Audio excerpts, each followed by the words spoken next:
Hey, I'm Ashley with Red Tree Builders Alair Asheville, and I'm here with Rich from K-Wall Poured Walls of Asheville. We do a lot of precast walls on our builds, so I wanted to bring Rich out here today to talk about the benefits of why we use these walls, what the benefit of this is over doing a cast-in-place wall or a block wall, and then go over some things that are really good for builders to know.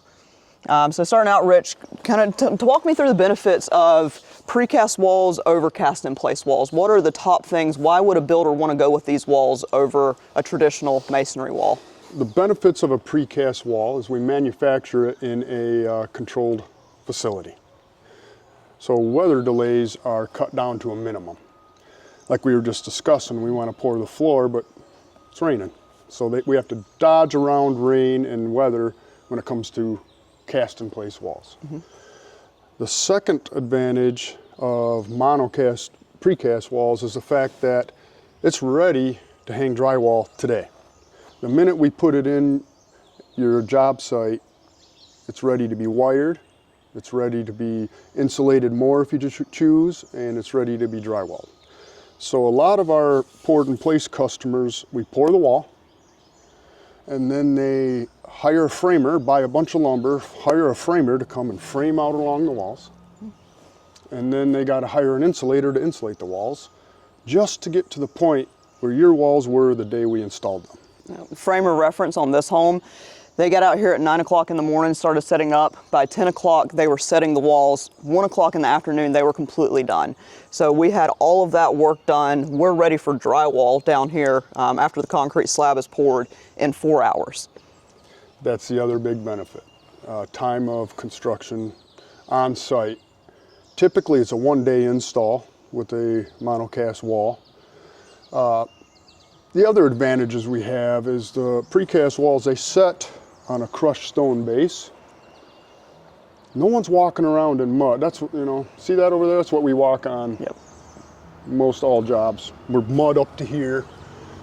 These walls, the homeowner's always out, the builder's always out. They're walking around in a clean environment.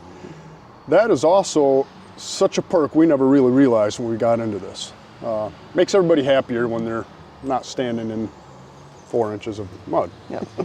Talk to me a little bit about the crushed stone footing. So we get a lot of questions of, wait, you're doing stone footings instead of concrete footings? Mm-hmm. How does that work? Okay, so that was a great learning experience for us over 12, 13 years ago.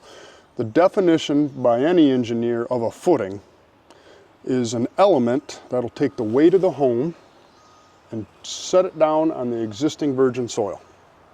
So a footing can be crushed stone, it can be concrete. And up here in the mountains, we get into quite a few situations where the ground, they dig the basement, we start digging footings, we hit bad ground, right? Water's flowing, coming down from the high side, the ground is bad. Every time that happens, the engineer comes out and says, well, dig it out and put stone in. Yep, got to do the burrito. Got to do the burrito. So there it is, stone transferring the weight, even on a poured wall, down to the existing soil. And I talk to a lot of people and I joke around with them a little bit. I'm like, well, what do you see a train weighs hundreds of tons running down the track? What is it running on? They're like, oh, stone. That's exactly right. So crushed stone is a great footing to transfer the weight of a home to the soil that it's setting on. Every foundation is only as good as the earth it's setting on, not really the footing, the earth. So that's the purpose of a crushed stone footing.